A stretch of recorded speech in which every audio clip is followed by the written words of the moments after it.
자, 반갑습니다. 시작과 동시에 기침이네요. 자, 1- 비상박 1-1, 1-2 자화상 그리고 책 속의 길이 읽다 두 가지 가보도록 하겠습니다.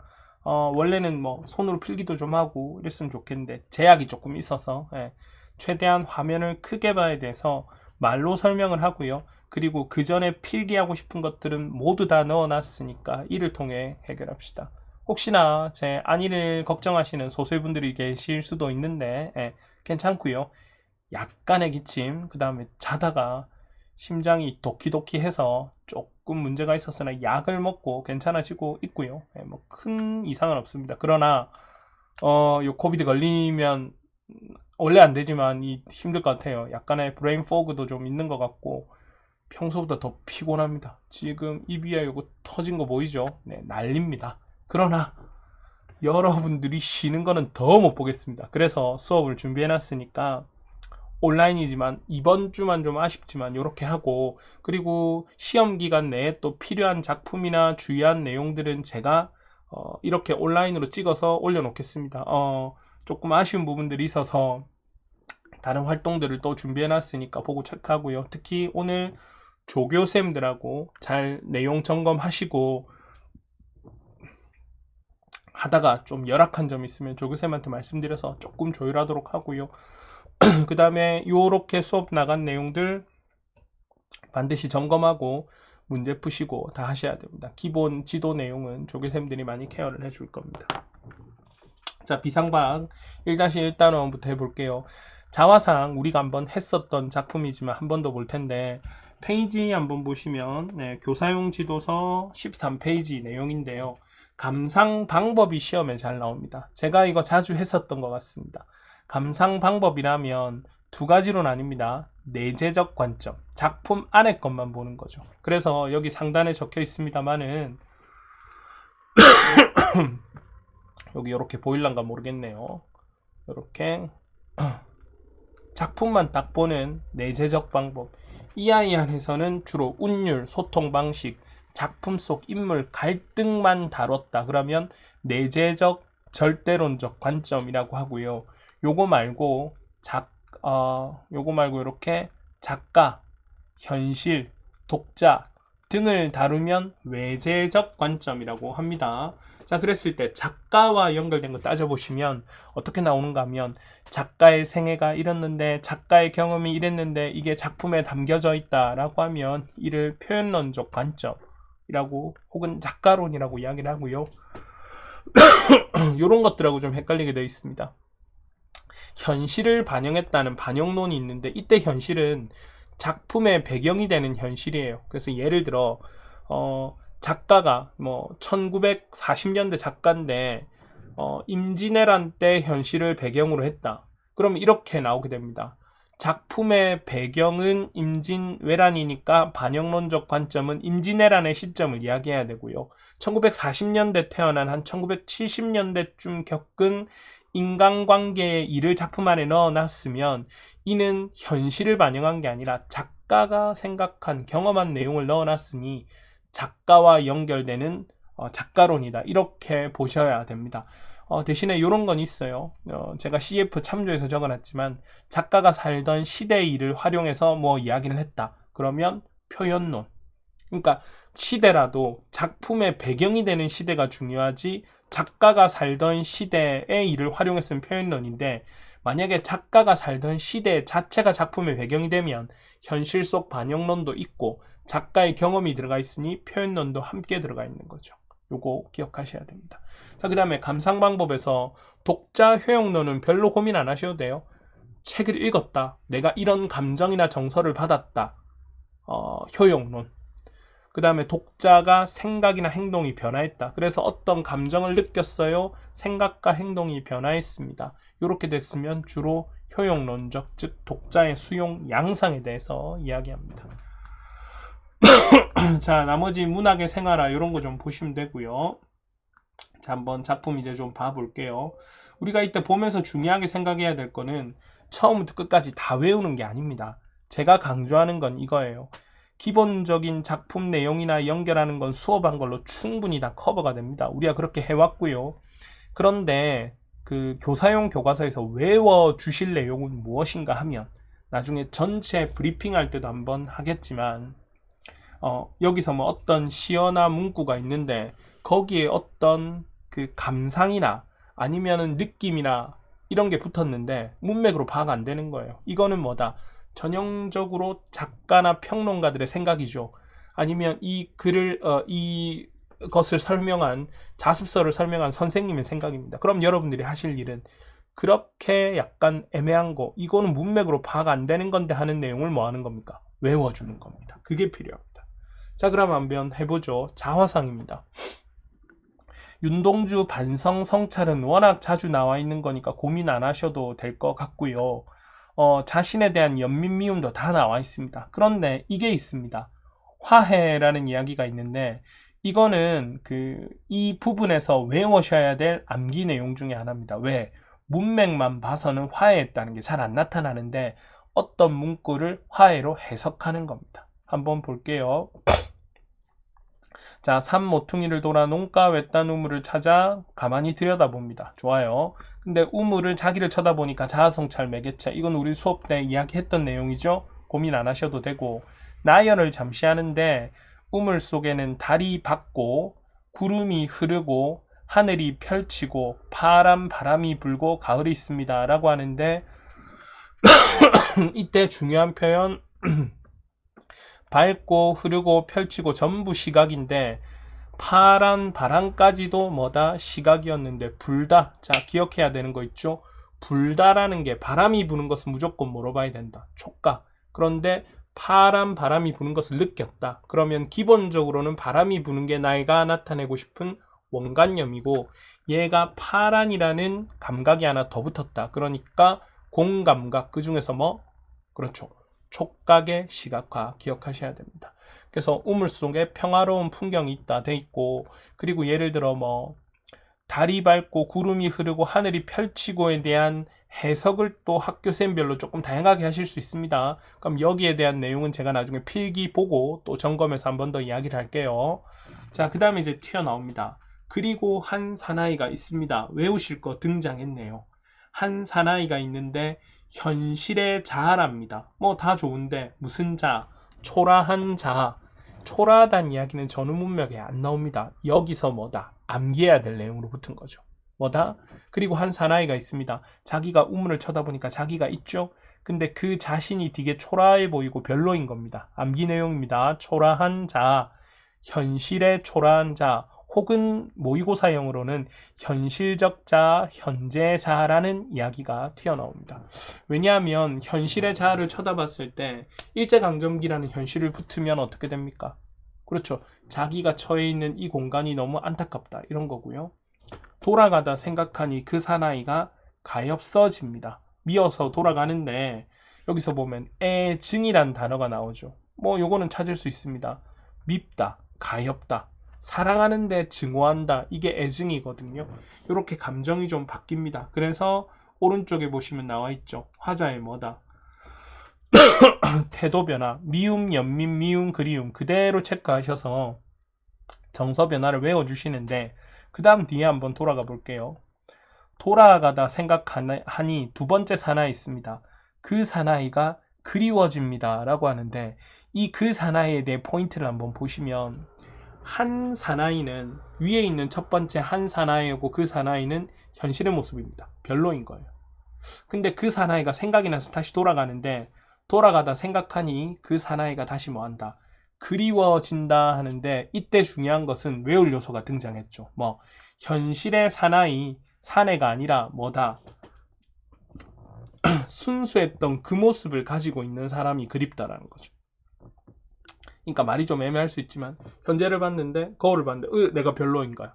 타락하고 별로인 거지. 그런데 그 사나이에 대한 애증이 자꾸 있다 보니까 돌아가다 생각하니까 그 사나이의 뭐 과거의 순수했던 모습을 가지고 있던 그 부분이 생각나는 겁니다. 그래서 여기서 또 쌤마다 필기 조금 다르게 하시겠지만 화자의 순수했던 내면, 즉 현실의 사나이가 아니라 뭐다? 과거의 그 모습을 가지고 있던 그 순수했던 모습이 그립다니까 이 두 사나이는 조금 다른 의미가 있습니다. 그런데 문맥으로 보면 이렇게 되는데 가끔 쌤들마다 이거 해석하실 때 조금 차이는 있는데 그건 교과서 필기 보고 점검합시다. 자, 그리고 마지막 가볼게요. 우물 속에는 달이 밝고 구름이 흐르고 하늘이 펼치고 파란 바람이 불고 가을이 있고니까 처음하고 끝이 처음하고 끝이랍니다. 두 번째하고 마지막이 매우 비슷하죠. 수미상관은 아닙니다. 저번에도 이야기했지만 이유는 수미상관이 되려고 하면 처음하고 끝이 유사해야 되는데 1년하고 마지막 년이, 근데 여기는 2년하고 끝년이 유사해지죠. 그러니까 유사한 동사구조가 반복됐다라고 보셔야 됩니다. 그래서 여기 보이는 것처럼 수미상관, 후렴구 이런 거 있으면 반복운율 리듬감이 있는데 이 시는 수미상관, 후렴구는 아니고 유사구절을 반복해서 안정하고 동일감을 줬다. 그 내용은 2연과 마지막 연이다. 이렇게 생각하시면 됩니다. 자, 그러면 마지막 다시 가보겠습니다. 가을이 있고 추억처럼 사나이가 있습니다. 이 추억처럼 사나이는 순수했던 과거 자신인데, 그러면 현재 이렇게 비치는 게 나일 텐데 나의 모습은 별로인 겁니다. 그래서 가만히 생각하고 돌아가서 다시 한번 쳐다보니까 그 우물 안에 자기의 순수했던 그 모습이 있는 겁니다. 그러면 이게 조금 어렵게 가면 자아분열적 사과라고 하는데, 내가 있지만 나의 본질적인 대상은 따로 있다라는 거예요. 그런데 그 두 개가 분리돼 있다가 타락하고 변해버린 나의 별로인 모습을 쳐다보다가 우물을 봤는데 그 안에서 다시 누가 보인다. 그렇죠. 나의 순수한 모습이 보인다 라는 의미입니다. 그래서 외워주실 요소 등장했죠. 현실의 자아와의 뭐다? 화해라고 하는데 내적 갈등 해소까지, 이거 중요합니다. 무슨 이야기인가 하면 내가 있는데 내가 나와 스스로 화해를 했다. 이 화해한다는 것은 둘이가 합쳐져야 된다는 거거든요. 내가 현실의 내가 우물의 나를 쳐다봤는데 순수했던 내 모습이 보인다. 뭐다? 분리된 두 자아가 하나가 되었다. 그래서 이게 내적 갈등 해소다까지 갈 수 있는 겁니다. 그래서 이 부분은 외워둡시다. 추억처럼 사나이가 있는 것을 발견했다. 순수했던 과거 자신의 모습을 발견한 것이다. 그래서 현실자와 화해했다. 내적 갈등이 해소됐다. 이런 부분입니다. 그리고 이 부분하고 연결했을 때 윤동주 다른 작품에서 동일한 게 나옵니다. 어떤 게 나오는가 하면 연계 작품으로 잘 나오니까 보시면 나는 나에게 적은 손을 내밀어 눈물과 위안으로 잡는 최초의 악수.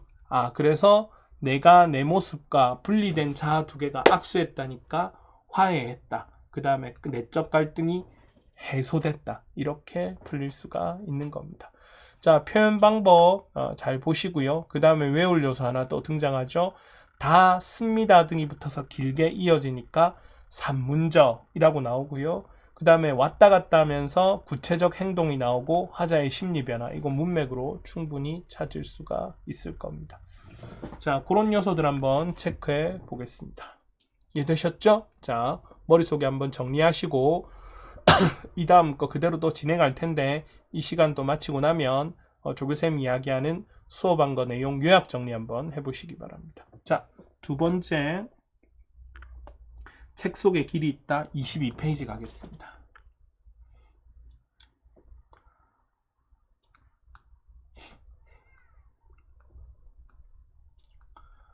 자, 책 속에 길이 있다는 기본적으로 수필인데요. 수필은 회고 교훈, 돌아보면서 생각하는 건데 이건 뭐 크게 길게 하지 않을 겁니다. 어렵지 않으니까. 그래서 원하는 게 이거죠. 길은 바람직한 삶의 방향, 즉 성숙함을 이야기하는 건데 독서가 어떤 가치가 있는가라고 이야기하는 겁니다. 이건 간단하게 내용 정리 위주로 갈 건데요. 자, 이거는 끊어서 톡 가봅시다. 자, 몇 페이지인가 하면 23페이지. 자, 그래서 이건 내용 정리가 좀 필요합니다. 보시면 글쓴이가 어린 시절에 독서를 했습니다. 자, 독서를 통해서 잡은 게 뭐였다? 결핍을 충족하고 책 읽기의 중요성을 깨닫고, 그런데 현실을 좀 비판합니다. 어떻게? 인터넷으로 다 할 수 있다고 이야기하는데 아니다. 그것은 불가능하다. 자, 그래서 여기서 화제가 나옵니다. 뭐? 흩어져 있고 넘쳐나고 흘러다니는 정보를 가치 있게 만드는 것은 무엇일까요? 라고 했는데 결국 독서란 건 모든 정보를 다 가져가는 게 아니라 여기서 한번 봅시다. 수많은 정보 가운데 의미 있는 것을 골라내는 것. 전 세계에 나와 있는 책을 다 읽을 수는 없잖아요. 그 중에 필요한 것만 뽑아내는 겁니다. 자, 두 번째. 무관해 보이는 정보를 뭐한 것, 엮는 것. 나중에 이건 뭐로 이야기가 되는가 하면 가치 있는 정보를 생성한다. 능동적 독서, 주제 통합적 독서 뭐 이런 거와 연결이 되고요. 세 번째, 그러한 정보를 바탕으로 지식을 뭐한다, 창조한다, 실제 활용 같은 거죠. 그래서 이런 능력을 갖추기 위해서 독서의 목적입니다. 뭐 평소 꾸준히 책을 읽어야 된다 라고 이야기합니다. 자, 한번 해보죠. 문학 작품을 비유합니다. 언어로 이루어진 상상의 집이고, 문학 작품의 효용 보시면 간접 경험을 통해 깊게 해주고 다른 사람과 고통을 어루만지니까 공감한다는 거고요. 그리고 이를 통해서 요거 하나 외워두시죠. 무슨 시민? 성숙한 시민. 성숙한 시민. 왜 중요해요? 라고 하지만 지금은 시민사회, 근대사회이기 때문에 성숙한 시민으로 바뀌어가는 자세에 대한 중요성 많이 이야기합니다. 자, 그 다음에 문답법 보이고요. 생각을 한번 뭐 변화해보자 이야기하는데 또 비유 하나 나옵니다.